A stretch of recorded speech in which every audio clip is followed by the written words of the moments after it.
Thank you, guys. Okay, so a bit about myself. So my daily work involves a lot of trading and analysis of trading, and like what I do is mainly on the math side, finance side, and mostly from the analysis point of view, like how can we make more profits, how can we generate some returns, how can we make something which is consistent and is profitable over time, not only once or twice. So we are looking for something that is meaningful. So this is the overview. Let's get into it. So first of all, the today's agenda, like the overall goal is to give you understanding of what HFTs do and like how to enter into algorithmic trading side, right? So most of the I see that in the institute there is a lot of hype about sell side firms. So what are sell side firms? We'll discuss that as well.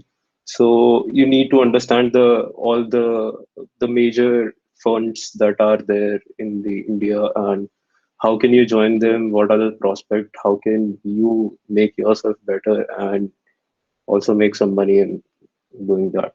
Why not? Okay, so let's start.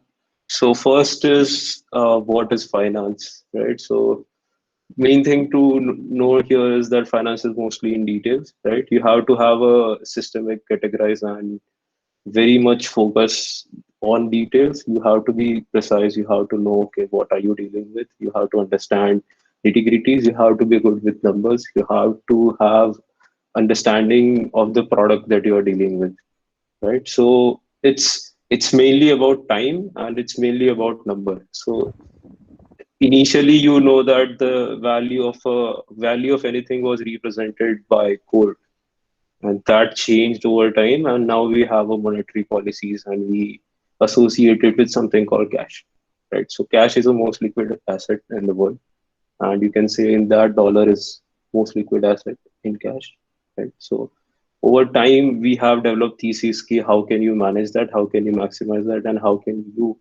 earn more doing the same thing, right? So you're going to discuss a lot on that, but yeah, let's start. So this is a quote by Michael Burry that I'm taking on right now, and Michael Burry is a guy behind Big Short, if you have seen the movie. So uh, that guy mainly works on, I would say, value investor side, and also he he focuses more on details and I would say fundamental research. Okay. So first is like finance and various flavors of finance. So like what we are discussing is whole gamut of finance and like what all industries are there. Like finance itself is a very big term, very wide set of people works there, and very different skill sets are brought together to work and innovate various products, generate various margins and whatnot.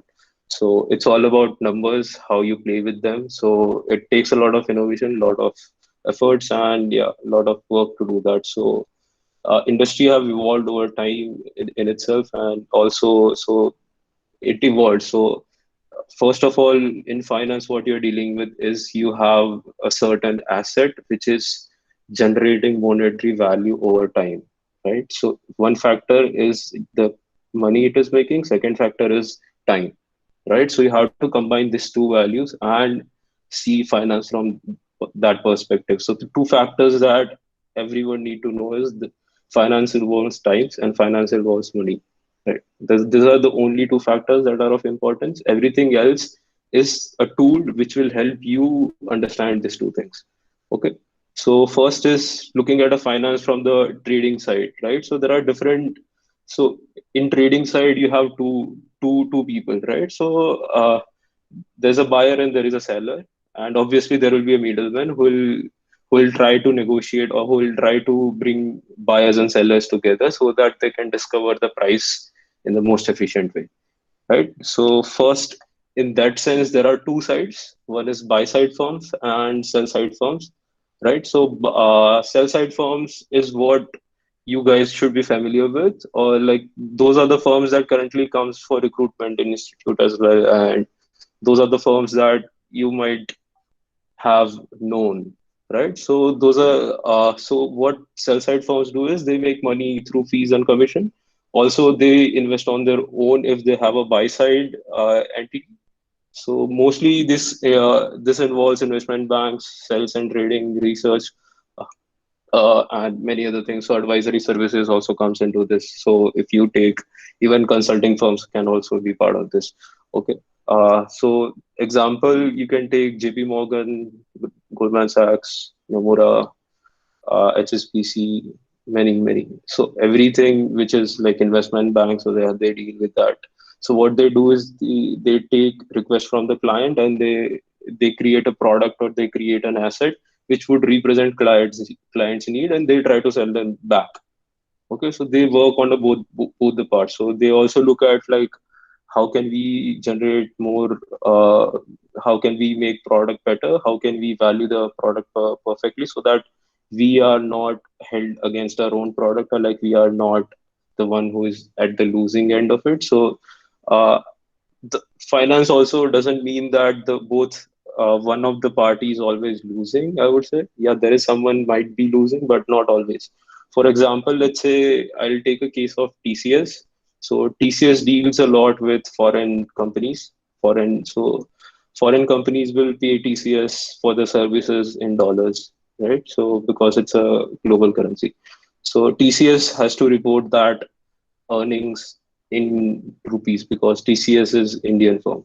So when that happens, TCS has certain exposure to, let's say, US dollar INR rate, right? So what they need to do is TCS need to reduce their exposure to your USD INR rates, right? So what they do is they go to the sell side firm, and they ask them to generate a product which will protect them from any fluctuation in USD INR rate.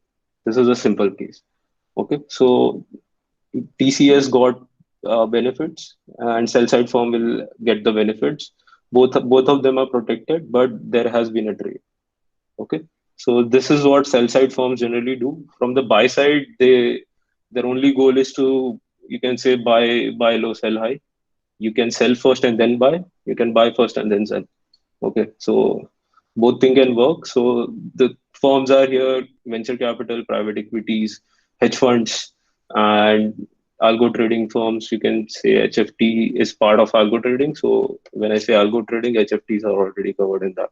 So all those, whoever deals with, you can say, secondary market as well as primary market.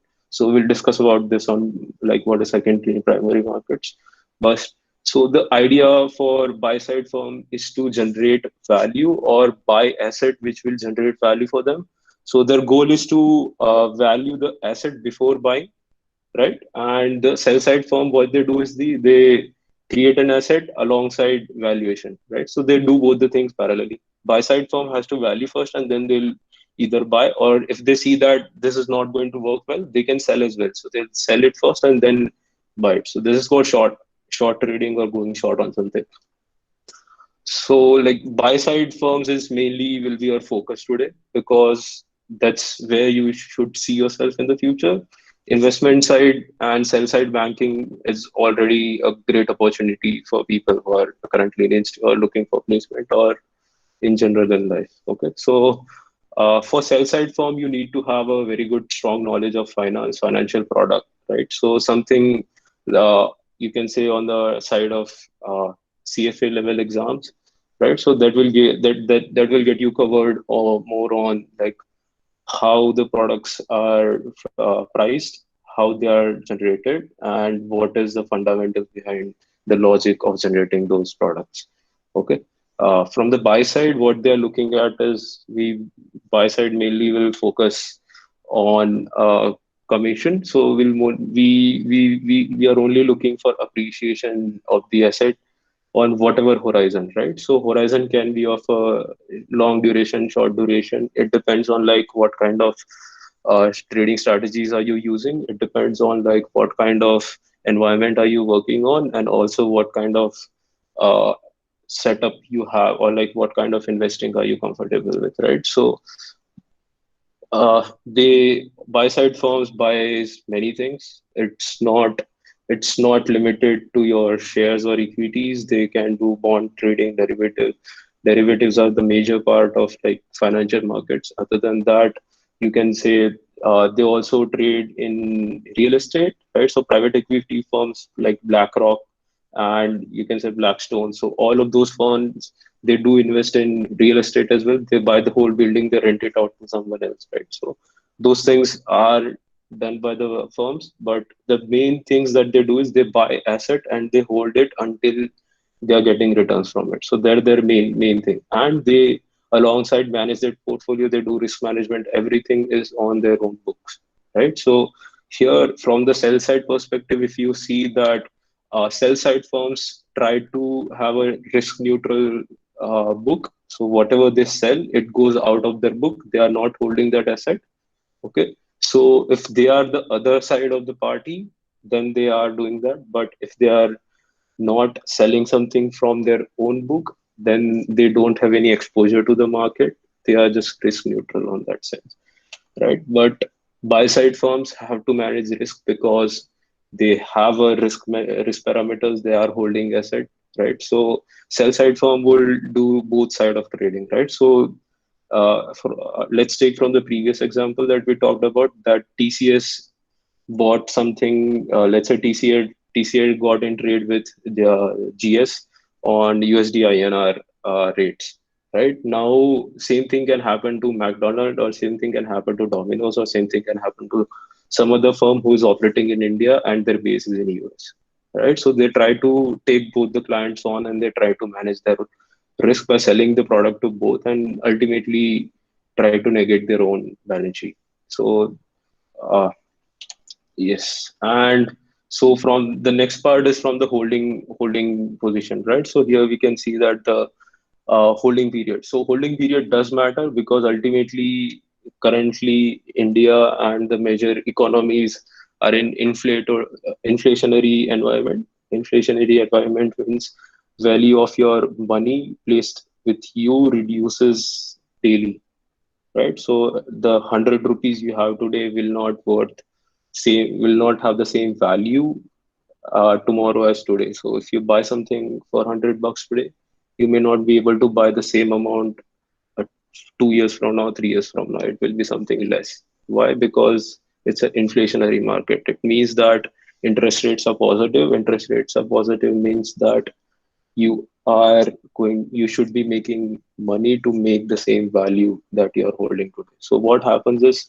let's say if you are holding something for a long time, then then you should be getting positive returns just because of the inflation of the market. But you have to look for like how much value I'm adding on top of that, right? So that's what the major focus of the value investing is, right? So value investor look for the value in terms of like whether whatever they are buying or selling, whatever they are buying today will worth more in absolute term as well as relative term to the market, right? And that's how they try to generate better return than the market. Take for major case of the value investor is Warren Buffett, like you must have heard of him. So what they do is they buy the asset and they hold it for a very long time, right? Same thing might not be true for private equities. Private equities generally do something like they buy asset and they have a certain time period for which they want to hold, or they have an exit strategy as well. If what is the case, what is the scenarios in which will exit the position or will exit the investment, right? So all of them have a different holding period, right? So I told you that there are two factors in finance: one is money and one is time. So here we are looking for the time perspective, right? So as the time scale of your investment decreases, uncertainty increases. Okay, so like if you're holding something for 10 years, you know that you know that you're going to make money on an ideal case. I would say if you invest, let's say in Sensex, or if you invest in Nifty, ideally you will make money. I'm not taking any responsibility for it. I'm just saying okay. I'm not a financial advisor. Don't take any of what you do today as a financial advice. Okay. So other than that, uh, so as your holding period decreases, then your uncertainty increases, right? So let's say if you want to predict that how will the market look after 10 years, you can definitely, I would definitely say with very much confidence that it will be definitely more than what it is today. Okay, but if someone asks me how will the stock perform after 2 seconds, how will the stock perform after 10 seconds, I don't know.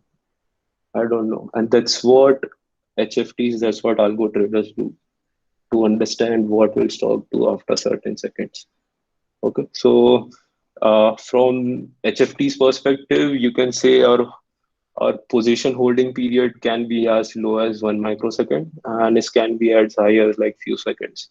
But we try not to have asset on our book for longer than that time, because we are not, our focus is not on investing on a long duration market, but we are mainly focused on anomalies, and we are mainly focused on instabilities and try to mitigate those as fast as they come. Okay, so like what you guys can do, or like what can engineer do in the finance, right? So you must have seen that many people talk about finance in college, and like they say, okay, I want to do it, but like how can you contribute to the finance? What do you bring on the table so that anyone working in finance should take you seriously, right? So what can you do and how can you do? Like how can you do? We can discuss later. We'll discuss that. Uh, okay, so first, like what do people trade, right? So there are mainly four or five things that happens on the market. That is like you trade equities, you trade derivatives, uh, you trade asset as it is, you trade commodities, right? So commodities are like your grains, metals, all those are commodities, including gold. So here the derivatives you can see are the majority of the financial products. So the value or the notional value of the derivatives is far, far more than cash available in the whole world. Okay, this might not sound convincing, but that is true. Like you can say the current value of the derivatives in terms of notional would be somewhere around $250 billion. Okay, and I'm not talking even in trillion, I'm talking in $250 billion. Okay, so it's far, far more than the original value. And why is that? Because derivatives are something which are derived from the original asset. So it has nothing to do with how much of the asset you have. It's only about the speculating the price of the asset. So that's where the game changes. Okay. So there are like mainly two types, you can say, one with a forward commitment and one with a contingent claims. So the forward commitment means you're going to, once you enter in the contract of a derivative, forward commitment means you are going to hold on to that contract, and at the end of the expiry or at the end of the contract, there will be some exchange which is predefined between the parties, whoever is that party. Okay, and contingent claims are like given the condition, you can claim or you may choose not to claim. This is a main difference. So you for options, it depends on you whether you want to exercise the option or not. But for forward future swaps, those are the kind of the derivatives which you are obligated to exercise. Okay, there you don't have a choice. Once you enter, then it's fixed that after a certain point, you are going to trade that, or you are going to, uh, you can say, enter into a trade at later point.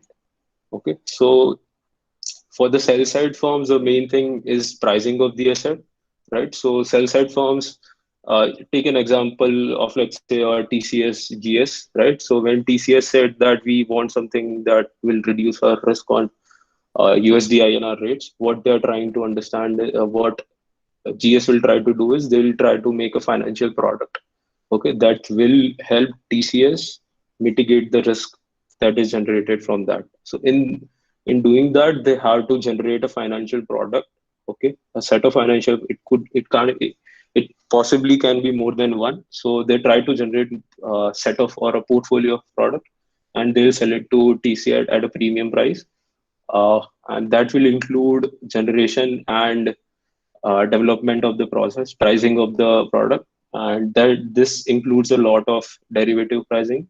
and understanding of the financial product. Okay, and that derivative pricing involves returns which are derived from the future. Okay, so here you have a financial time series kind of a thing, which is of a certain the certainty of the future events, and you know that how much premium is the particular institute or particular client is going to pay you for that product. So you can design or develop a product based on those attributes. So here you have the future, you have to generate a product out of it. So you need to know a lot about differential equations. You need to know a lot about ODs, PDs, and calculus alongside statistics, obviously. So here the courses you take in institute on uh, PDs, ODs, which are I think common for first, second year students, uh, are very important. So there are a lot of fundamentals derived using the mathematics from ODs, PDs. You can say option pricing and futures, and all those have a lot of pricing involved. Most of this is come from the basic ordinary differential equations. Okay, so you have to see that, okay, how my time series or my futures is varying with the change in particular asset or change in particular scenario. Okay, next is for trading. So from the buy side, what can you do for a buy side firm? So it depends on like what kind of environment are you working on. If you are in private equity, then majority of your work is identifying the business opportunity and identifying the case in which the particular business can make money, identifying how can you leverage the particular asset you have, or identifying the risk parameters will uh, that can damage your portfolio on a longer time. So for example, COVID, right? So if you want to mitigate risk from the COVID, you need to have you need to have certain parameters involved in your business model, like buying an insurance or certain things. So all those things you need to do as a risk manager or as a financial advisor, right? So what trading firms for buy side firms require is it someone who can develop strategies, or who can develop strategies to buy or sell certain product, or who can develop a strategy to understand or make stable returns on a long time frame, on a short time frame.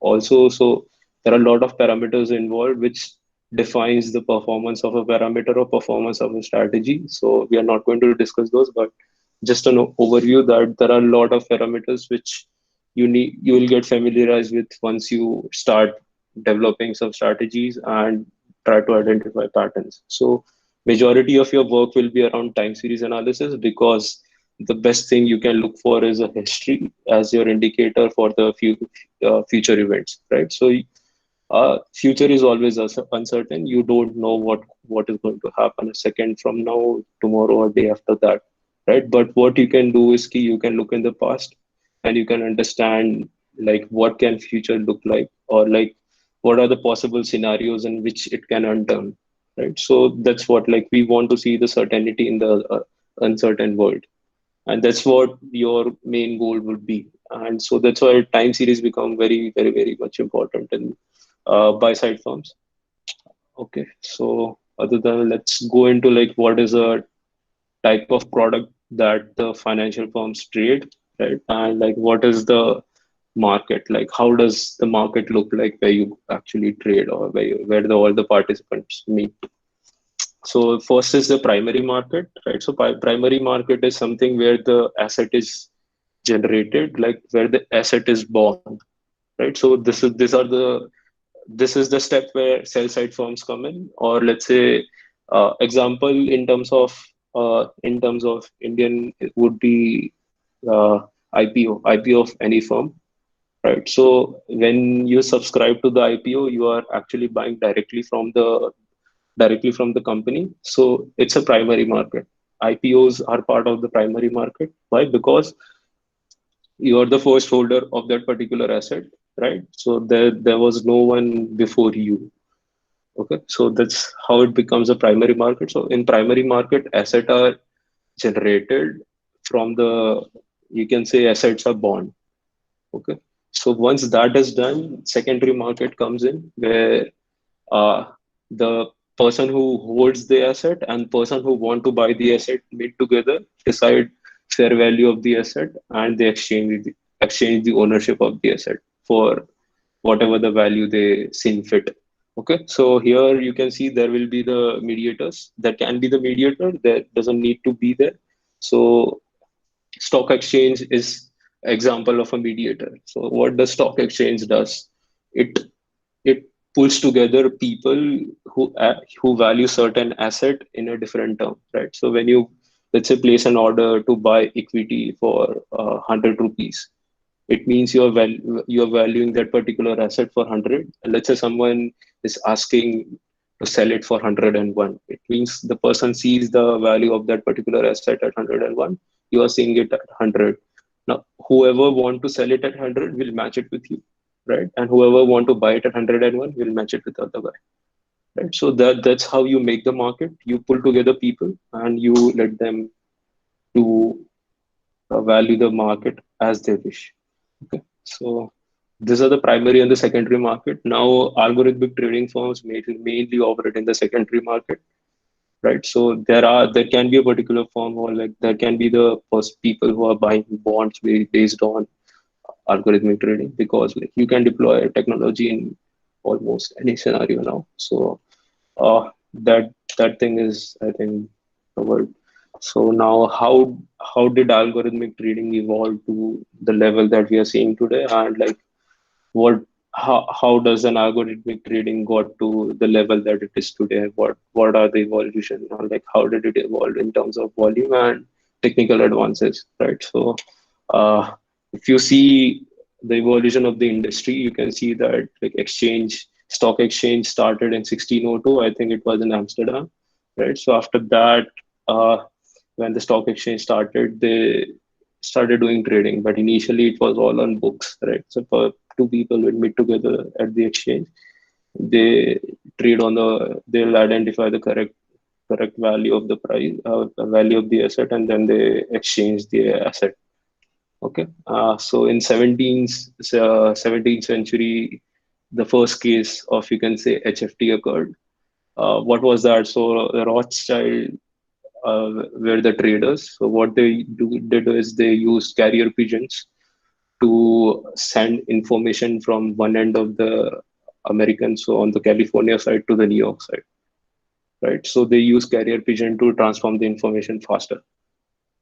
Okay, so using that, they got, so this is, you can say, the case of information arbitrage. Someone has an information before the rest of the market, or before rest of the world, right? So that's what I would say HFTs or algorithmic trading firms try to do. They try to gain an information advantage, okay, over everyone else. So what we do is we try to process information faster than anyone else can. We try to beat the information edge over rest of the market. Okay.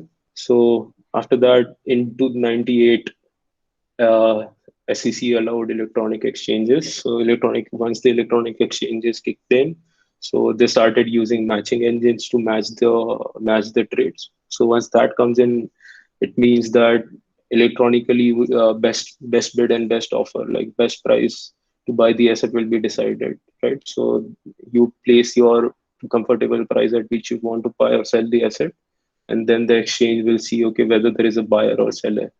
All this thing will happen electronically. So at that point, the HFTs were accounting for less than 10% of the volume, and over time, right now in US, HFTs are so much, you can say, matured. They do almost 70% of the volume that you see. So most of the assets, or most of the equities that are trading on US, you will see there's a very small difference between buy price and the sell price, right? That is because the HFTs have evolved so much that they can buy and sell at a very minimum, you can say, tick is the difference between the minimum buy and sell. Okay. So evolution in India. So India had started the DMA in 2008. What is DMA? Is direct market access. So direct market access is It means that you can enter the market without any broker. Why? Because and why that is important for the firm, algo trading firms, is that you don't share your logic, or you don't share your trading strategies with the broker. So if you are, let's say, going through the broker, then broker knows at what price you are placing your order, at what condition you are placing your order, right? Because you let know the broker, okay, this is the condition. Buy the asset at this price, sell the asset at this price. So he can always backtrack your strategy that you are using. You don't want that to happen, because your strategies of everything that you have. Okay, so when the SEBI allowed direct market access, it means that any participant can enter the market with given conditions and formalities done first. Then you can trade directly with NSE or directly with a matching engine that the NSE have, right? And so in 2010, NSE started co-location. Co-location is very important for like HFTs and like load. If you want to gain an information advantage, I would say, if you want to have uh, you want to process information faster than rest of the market, what you need to know is you should be at a closest distance from the matching engine. Matching engine is where your trading happens, so you want to be as close to it as possible. Okay, so NSE started providing racks, you can say server. So NSE started providing server in the facility itself. So you can buy a server there, and then you'll be close to the market, as close as possible, I would say. And then you'll have access to the market from uh, directly from the exchange, right? And then NSE adopted Fix protocol at the same time. So Fix protocol is developed by London Exchange, and it is just a term which makes your matching engine a way faster, I would say, in terms. So it will help you.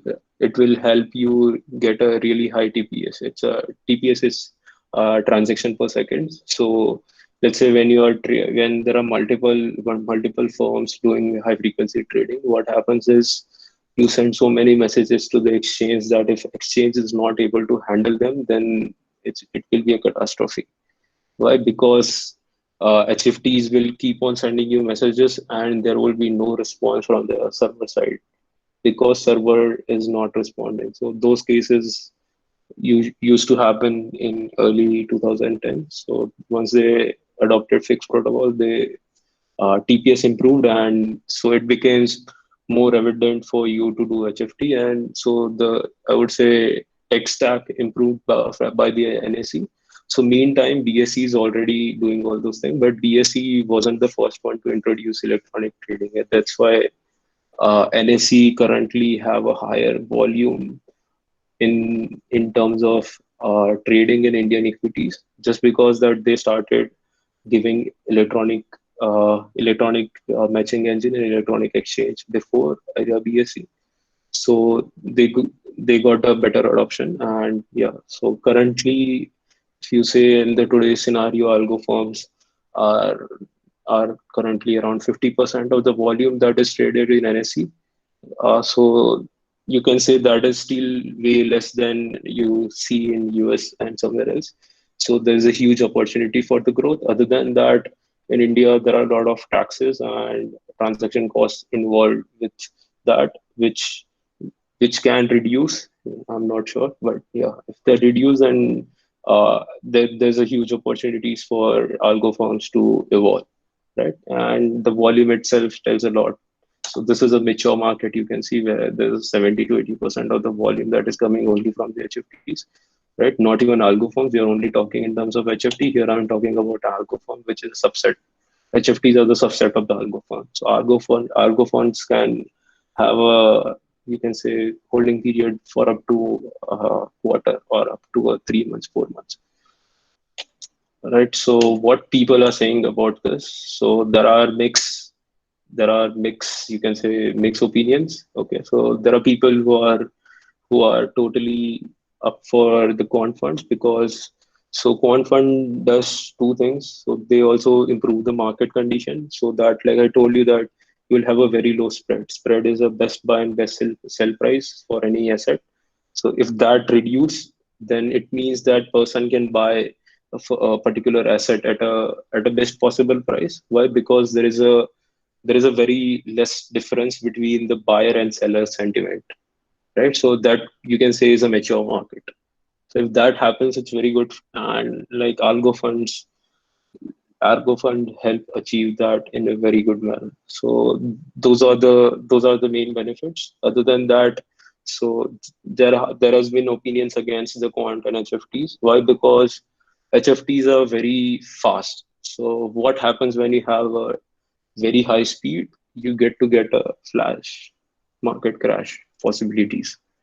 How is that? So let's say if I give you an example, so generally HFT funds have two logic, right? One is to buy the asset, another is to sell the asset, right?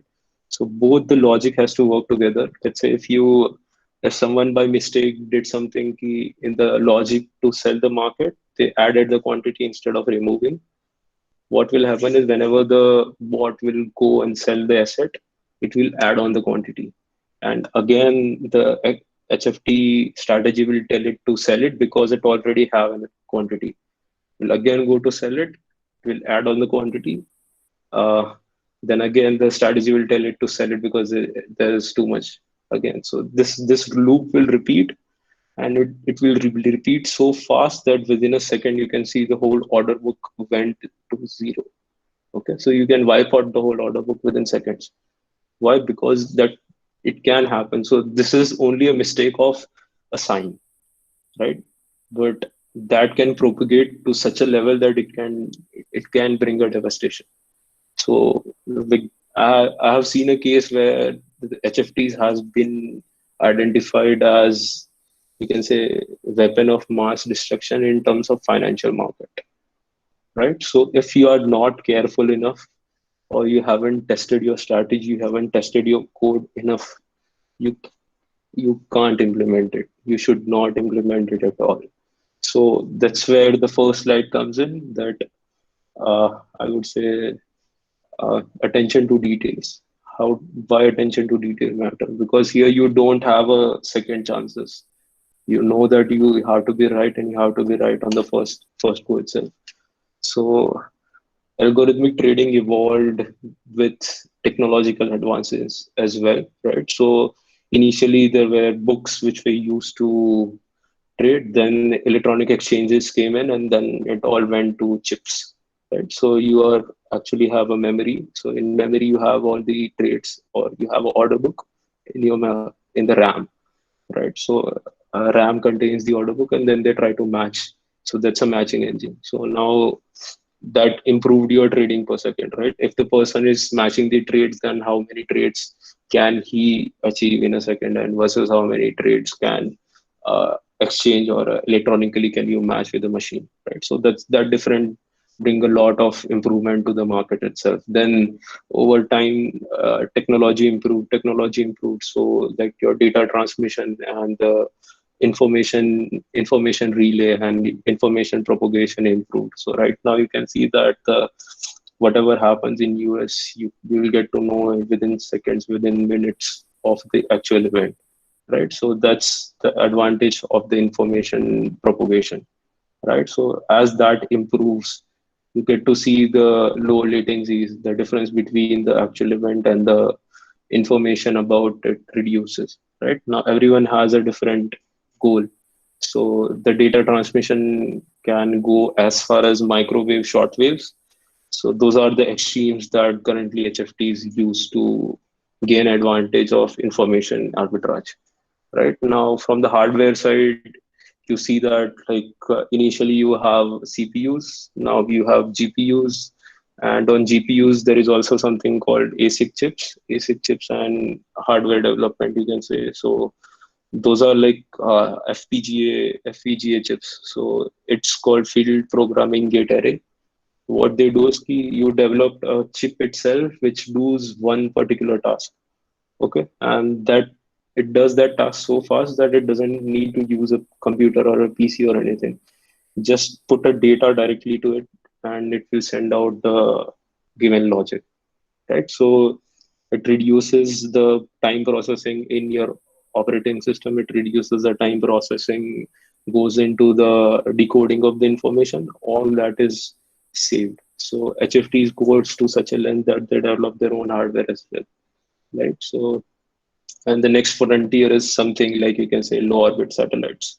So low orbit satellites are mainly right now you can say Starlink project, right? Tesla. So if you read the Tesla doc on Starlink project, one of the application you will see is for financial institutions. What they mean by that is for HFTs for algo trading firms who want to access the information as fast as possible. Right now, you might be considering two places or like two places between the trading where the trading is happening, right? So now, if those two places are a world apart, are on the opposite side of the earth, it becomes very difficult to propagate the information in in a fastest way possible because you have to lay so much fiber and it's not efficient at all. So what they do is they you can use a low orbit satellite. So you will transmit the data to the satellite and satellite will transmit the data. And why you're using low orbit? Because you want lesser distance travel by the information as well, right? So now what do HFTs do, right? So you got a bit of flavor about it. Now I'll talk in a bit more detail. So first thing is like what do algorithmic trading? So HFT is a subset of you can say algorithmic trading. So algorithmic trading is you design a logic, okay? You design a feature first of all, and then you use that feature to generate a logic, and you use the logic to trade in the market. Okay, so there are three to four steps. First of all, you use the information coming from the market, you generate a feature on that information, use the feature to generate a logic, use the logic to trade in the market, and again you go back the loop. Okay, so what you are doing here is algorithmic trading firms or the HFTs, ultra HFTs is the same thing. Like that, there's a small difference between HFT and ultra HFT. You can say flash trading, or all those things are part of it. So what you try to do here is, let's say you take any pricing, like how do you price an asset? How do you decide a fair value of an asset? So what we do is you can take a mid price, right? The buy price, buyer price at which the buyer want to buy the asset and the price at which the seller want to sell. So price, take the both price, divide by two, you get the mid price. That is one feature. You can say simply that becomes a feature, right? So you design certain such features and use them to generate a trading logic, right? So now what will you do is if my mid price, a difference between my mid price and the buyer price, or the difference between mid price and the ask, which is the person who is selling will say, I want to sell it at this price. So it's called ask price. So ask, if the difference between mid and ask is certain, at a certain level, you buy or you sell. The difference between the mid price and the seller is certain, you buy. Okay, so you do analysis on that. You come up with a strategy. You need to make sure that okay, your strategy is working. You do back testing on that. You introduce it to multiple scenarios, right? And so what is the funda behind high frequency trading is, so you buy and sell very fast, right? So you make very small profits. Your profits are in paisas, I would say. Okay, and so but you do it so many times that the volume that it represent will make it a big number, right? So we are not looking for high gain per trade, but we are looking for high number of trades, right? So, and the good thing is that doing so you are not holding risk in your book, right? So you're buying fast as well as you are selling it. So it's not only about buying, or it's not only about selling. Both of them, buying and selling, both has to work in sync so that like you can make a better return. You can have a net neutral strategy, okay? Because HFTs don't hold any asset at the end of the day. So if we start trading in the morning, we don't have any asset other than cash in our book at the end of the day. So if we start at 9:15, by 3:30, when we start at 9:15, we don't have anything in terms of asset. When we finish at 3:30, we don't have any asset, only have cash.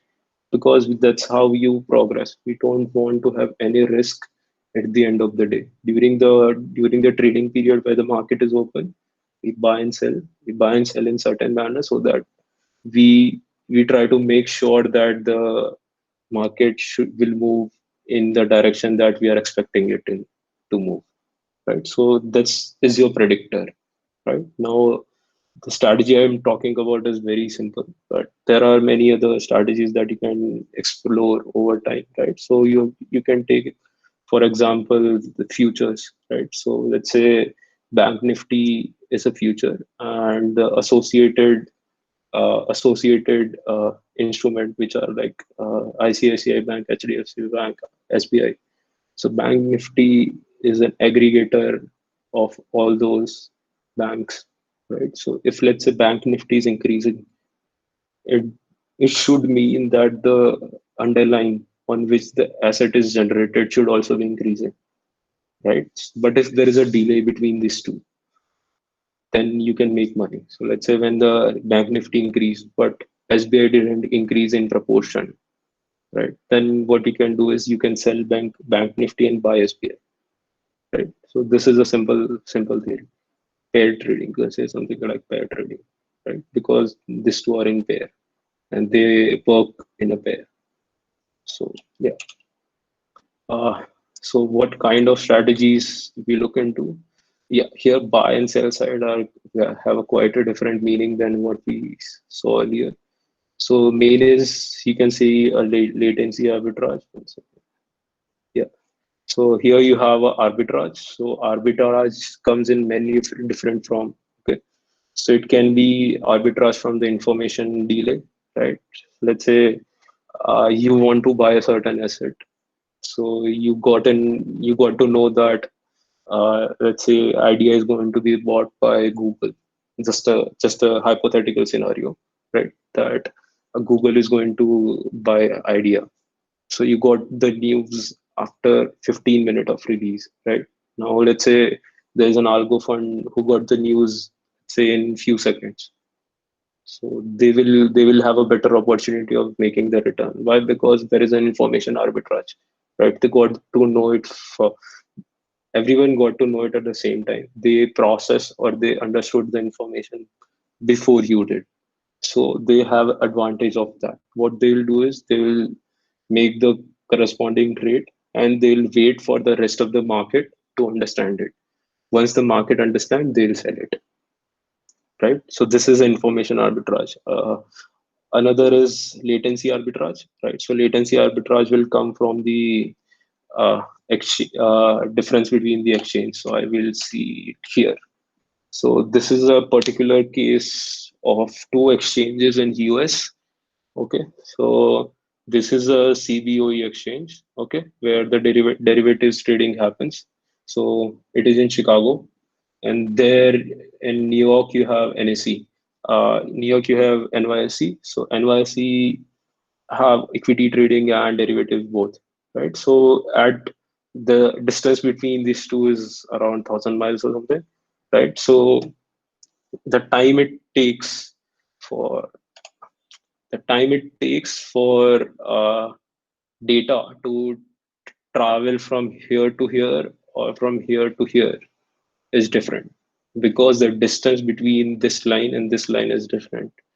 So the goal for HFT is to reduce this as much as possible, right? So that like you know that okay, the derivative and its corresponding equity, how they are performing, because that's where the majority of the trading happens.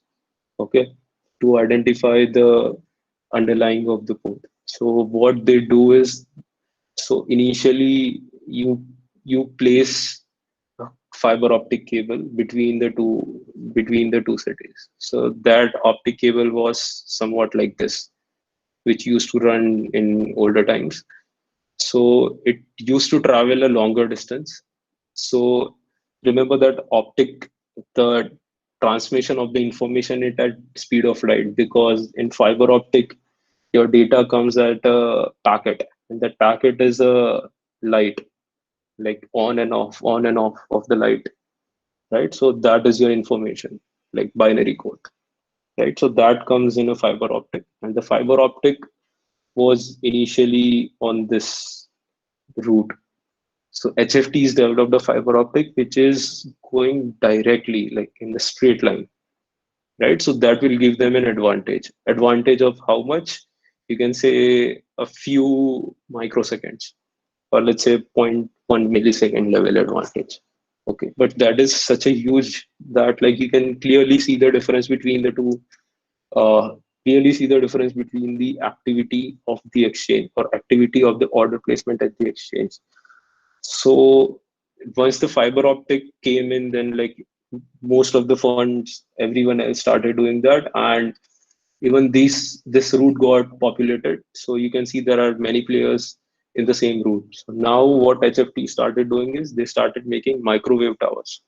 So microwave is a bit faster than the transmission of at a speed of light, right? So transmission at a speed of light doesn't mean that you send information from the Chicago and in one shot it will directly reach New York. No, you have to amplify the signal.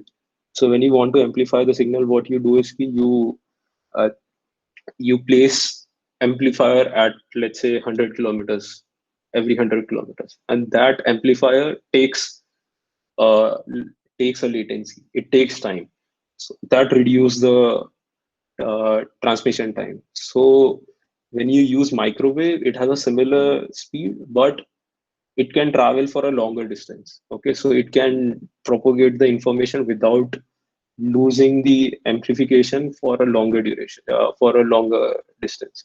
So what happens is you see these numbers. So this are the towers, microwave towers. So with very few number of towers, you'll reach from end to end. Okay, and that is generating a difference of how much, you can say 1.6 millisecond. Okay, so just a difference of 1.6 millisecond, they did all those things, and this will take a huge amount of effort and a huge amount of cash. Okay, so it takes a lot of investment to build this whole data transmission mechanism, and that is actually quite a lot of any HFT to design something which is top of the class. So you have to be like on the top percentile to be in the HFT in terms of latencies. Okay, so that takes a lot of effort, and you can see that a lot of effort has been placed in US. And why is this happening in US? Because there are multiple exchanges actually in US. That are at least 17 or 18 exchanges that are operating in the entire United States. But CBOE and NYSE are the two major exchanges where the high volumes are traded. So between these two exchanges, there's a huge distance, and that's why the whole funda of latency trading came in. Right? Similar scenario is not applicable in India because we have BSE and NSE which are close to each other. So India, the majority of the HFTs will work on statistical arbitrage rather than latency arbitrage.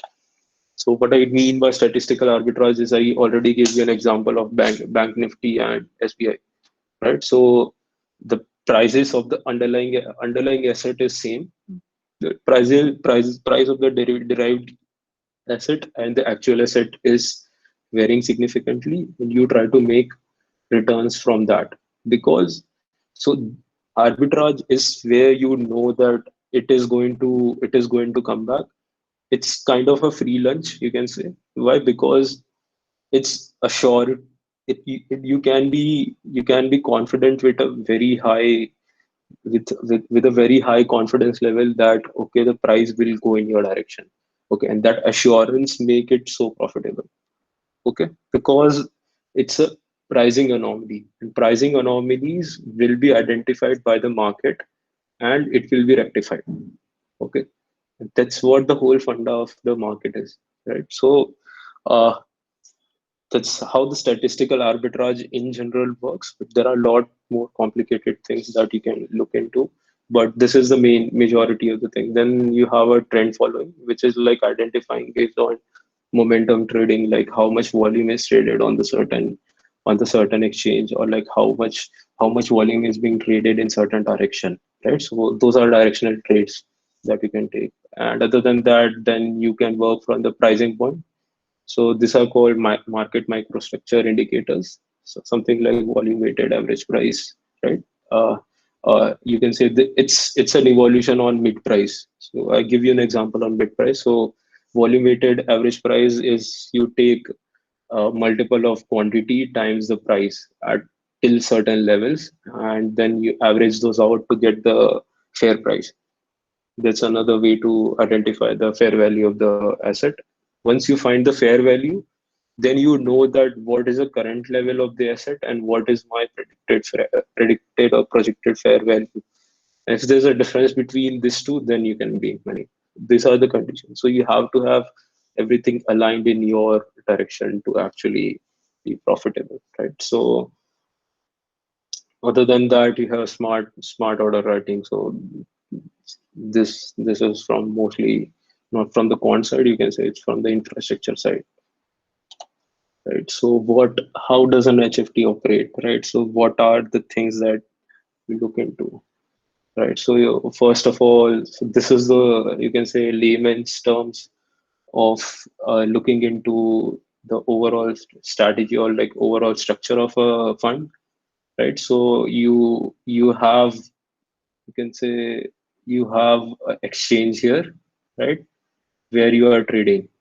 So what happens is there will be two lines. One is a public line and one is a private line, right? So whenever there's a trade, or like whenever there is a information provided to the exchange will propagate it to the rest of the participants, so that everyone knows what is the current state of the order book, or like what price people want to buy and sell. Okay, this is an obligation for the exchange to provide it to all the participants. Exchange is obligated to do it. Okay, so that like exchange can't do something like they will give a preference to one particular person over another in giving the information. That's illegal. That's illegal by the SEBI rules. Okay, so exchange can't do that. So on the public feed, you will see every information that is given to the exchange. Whenever exchange processes the information, it will relate to the rest of the market, right? So there, once you get that information, it will be in the binary data, because uh, from the fiber.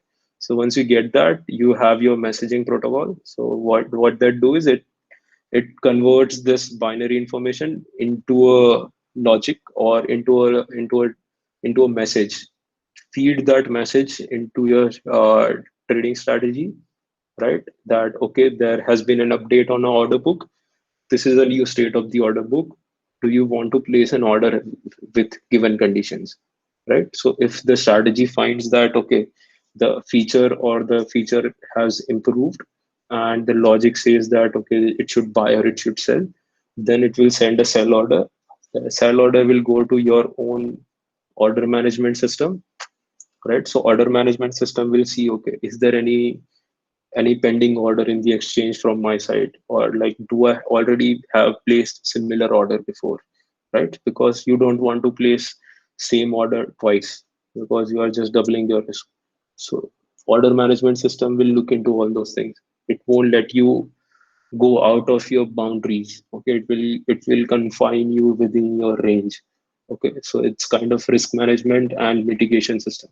So it will help you achieve your goals alongside reducing the risk of you losing it all. Okay. So once order management system approves the trade, it will send it back through the private feed to the exchange. Okay. When you send it to the exchange matching engine will process your order, and it will send it to everyone else. And once it sends it to everyone else, you will get it back. And as well as matching engine will send you a confirmation on your order back through the same line. So this is a private line. So it will send you your order confirmation back because you want to know whether the order you have sent is confirmed by the exchange or not. Otherwise, you have to place another order. Or you have to place another order at a different price, right? So you need to know that what is the current condition of the order that I have sent, because otherwise your projected PNL and the actual PNL will vary. That is not, that means that your OMS and the exchange are not working in sync, and that is not good. So you can see that here there's one direction. So on the public feed, you only listen, you can't send anything. Okay. But on the private feed, you can send and receive messages. So it's a two-way feed. Okay. But public feed is only one-way feed, which is like you are only going to receive a message. Okay. And then like you control and monitor the performance of the HFT from the outside, and you develop strategies and everything will go on. Meanwhile, the strategy, this part, the whole whatever you see, the whole gamut here, this is co-located. So this, you're not interacting with it during the daytime or when the trading is going on. You're just monitoring it. If there's something goes wrong, you can close it or you can stop it, or like you can modify it, close it and then modify it. Okay, so all those things can happen, but you have to first have control over this. Okay, and that is given to you by the NSE. Okay, so now what it takes to be an HFT quant, right? So like, so the thing you need to know is ki here you are generating something out of thin air, right? So you have to do everything on your own, like not because HFTs never tell you like how they are trading, what is their logic. HFTs don't like, I would say, media attention or like anything related to like blabbering, like pacing. They don't do news, advertisement, marketing. Not at all interested. Why? Because they are happy on their own. I would say, in short, if I can say that they are happy on their own. They don't want anyone else to get involved. Why? Because it's already a very competitive environment. Okay, so lesser the people, better it is for everyone. They understand it, they imply it. So marketing and everything, you won't hear about it. So what you need to understand here is that like you have to cook your own, you have to cook everything on your own to ultimately eat it, right? In the simple terms. So if you want to cook something, you have to get, in the terms of HFT, you have to grow your own veggies. Why I'm saying that is the information that is provided by the NSE is all you have. That's all you have. You have to develop your own strategy. You have to write your own code to process that information, right? And you need to have a strategy which is actually working on it. And you won't find the strategy like out on some paper or lying around somewhere on the internet. It won't be possible. If you are reading about it, it has been tried and tested and people know about it, and it might not be profitable from now on. Okay, because if it is profitable, then they won't don't want to tell you about it because they are using it on their own. Okay, so those things make it very difficult for you, for anyone to actually enter the field. But like, it's not that hard because all you need is few fundamentals, right? And understanding of the market, and with experience you can learn a lot of things, not an issue. So from the math side, what you need to know is you need to know your engineering mathematics courses very well. You need to understand like, okay, what is your fundamentals, or like you have to make sense of probability. Okay, like you have to have clear understanding like how does a probability behave, what is a scenario in which certain situation will change, right? So you have to make sense of the information that is passed on to you, and that is passed on at a very high rate, very high frequency as well. And you have to make a system which is sophisticated enough to not have any lag between the information processing and the information transmission, right? So you have to generate a strategy which is simple. Okay, it doesn't take much time in computation as well. Like I can't go on and put in like LSTM or any neural network of high depth in my strategy. Why? Because it will take a lot of time to generate an output.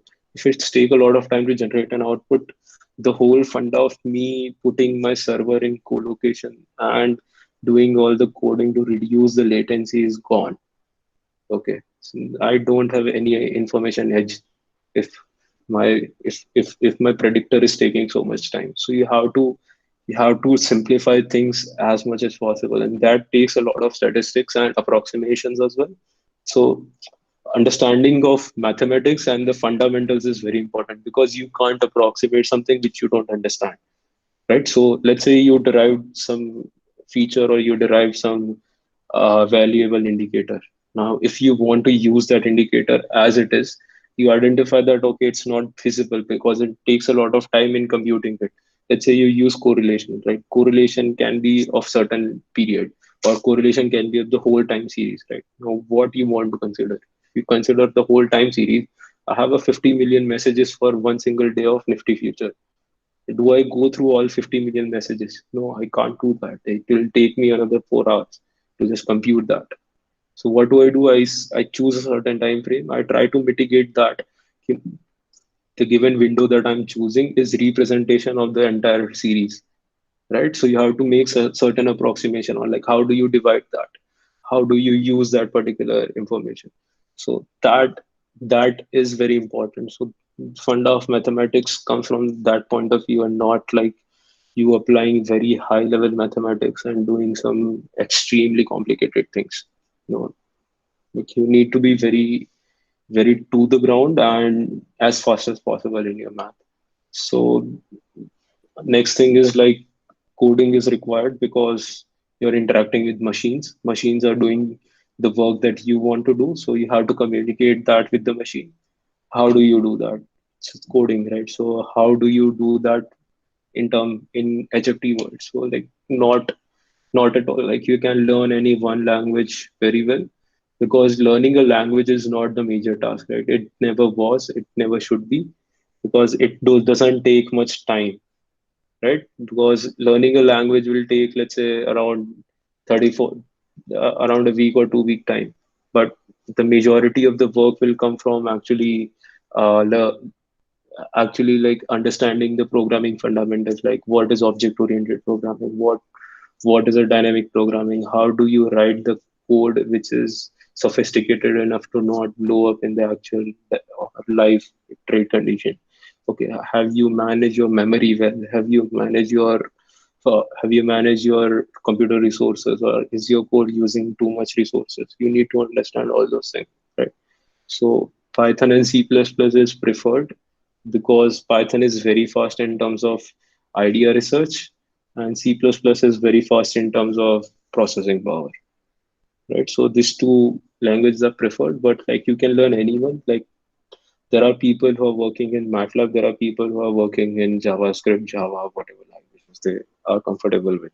Ultimate goal is to you develop something which is meaningful, right? So other than that, like what kind of behavior you should have, like what from if I'm hiring someone, what would I look for in a candidate other than their technical skills, right? So we are looking for competitive mindset, right? Because you see that, let's say you take an example of Zomato or Swiggy.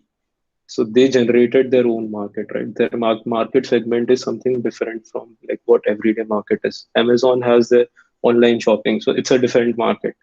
Here we are not entering into different market. Market is same, players are different, right? So it's a very competitive environment, right? Because there is only single market where you can access the information, where everything that you're going to do is going to affect, right? So that is limited. What you need to do is you have to bring innovation from your side to your strategies. That takes a lot of effort. And that effort should come from the person who is disciplined, who does certain things over and over again and doesn't lose motivation. So like that part becomes very important, right? So you have to understand the fundamentals, right? And you also need to get a kick out of it, because what do I mean by kick is you need to be sophisticated enough to understand quant side, right? Because let's say if you did certain work, do you like to quantify it? Like, do you want to see how much impact did your work make? And what is the absolute term of identifying the impact? It's PNL, right? How much profit did you generate from the firm, right? Can it get any more sophisticated or quantifiable than that? No. So if those things motivates you, then I think it's a really good industry to be in. And on top of that, the benefits are endless. You'll get top of the class salaries. Like, so Indian HFTs can beat international offers on Indian rupees. Okay. So that kind of salaries are offered to the people, and that kind of salaries are very common. So other than that, like, you also get to interact with the top of the class tech innovations. Why? Because you need to work with an information advantage, and whatever means there are to gain the information advantage, people will try to exploit it. People will try to use it, right? So you can see the microwave towers, right? So fiber optics weren't enough for them. They try to use microwave towers. They use something else. New thing is shortwave, even faster than microwave, or like for a longer distance information travel.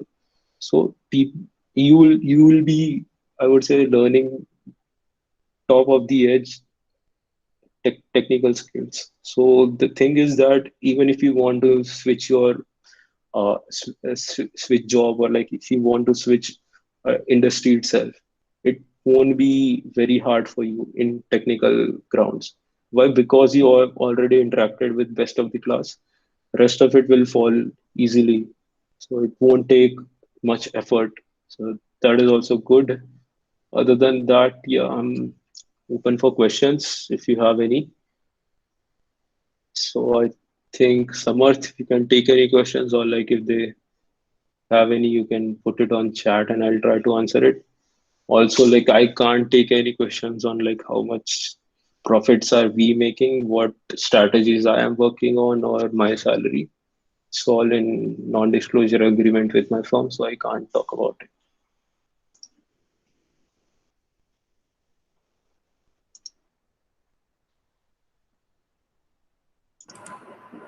Okay, thank you, Harsh, for your brief explanation about what trading is and how trading firms work. We are open to questions. Guys, please post it on chat box, or else you can unmute yourself or and ask directly.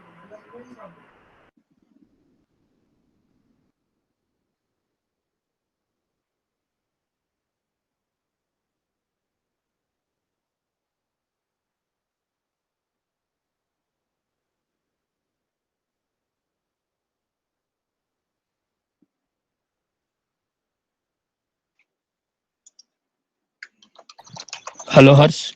Yes, Yeah, this is Mithun. yes, Thanks for the talk first of all. Uh, yes. I have a doubt. Like as a fresher, how much knowledge of finance is required to get into HFTs? So for if you have seen my PPT, I haven't talked at all about uh, finance, right? So finance was just an introduction part. When I entered into HFT, I talked about technical skills. Uh, HFTs does not require any financial knowledge beforehand. So if you see JD of any HFT, they won't tell you that, okay, we are looking for this much, or we are looking for you to understand this many levels of financial products. We don't say that, because all we see as a quant is time series, right? It's time series of price, right? Yes. And it doesn't take a person to understand like what is a finance behind it, because financial fundamentals you can always learn. Okay, but doesn't take much effort to learn them as well. Okay, it's not a you only need to have a basic understanding, like what is an option, what is a future, what does it represent, because you're going to trade it. Okay. Okay, Mainly, what skills will be tested during the interviews, or so those will be based on your, depends on the role. If you're let's say applying for quantitative researcher role? then it would be around probability, your problem solving skills, and I would say on your statistics. right? How do you perform under pressure as well, right? And like, what is the best way to apply, like through the referrals or Best way to apply, find like? out if there is an opening and then talk to the people who work there. Because all the roles that you see might not be visible because it's a very closed community, if you Yes, yes. understand, right? Yeah, yeah. So it's very hard for an outsider to understand whether there is an opening. You talk to someone Yeah, yeah. who's in or who knows, then they can put you in touch with the person who is responsible for it. Okay. I see another Uh, question like, do do HFTs make losses? Obviously, we do. But what we want to do is we want to make more profit than loss. So we want, let's say HFTs, if the accuracy of the model is around 55 to 60%, we are comfortable. We are very much comfortable. Why? Because on a longer term, on a larger scale, we know that we are going to make money.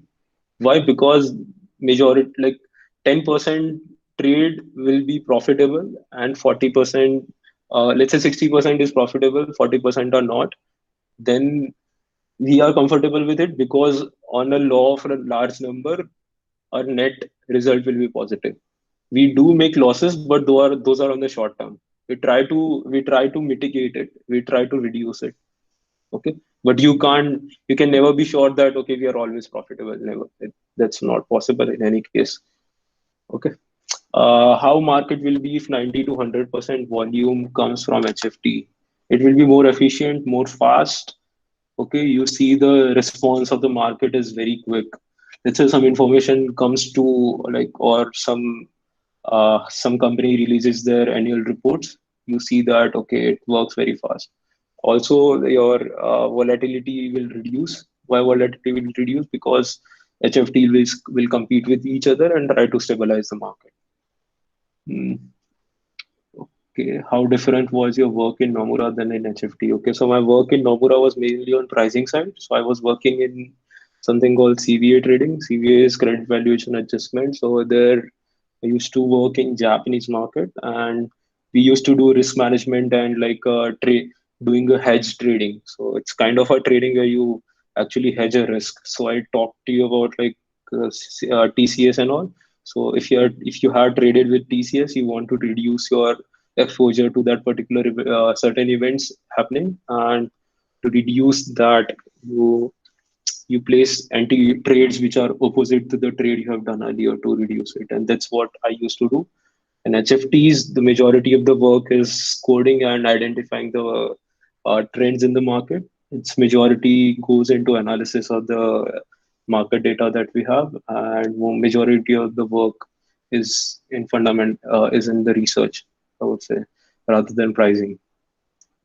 Uh, is CFA helpful to make progress in quant's career? Not much, because CFA is trying to implement quant side as well, but current CFA curriculum doesn't give you much exposure to quantitative quantitative bends or quantitative strategies because they are first and foremost financial degree. Okay, they give you a certificate in financial products, right? So it's a chartered financial analyst. So it's mainly uh, it's mainly on that. So I don't think CFA is helpful, but like you can if you want to work in a sell side firm like GS, JP Morgan, Nomura, it would be considered an added advantage. Why don't HFTs come to campus placement?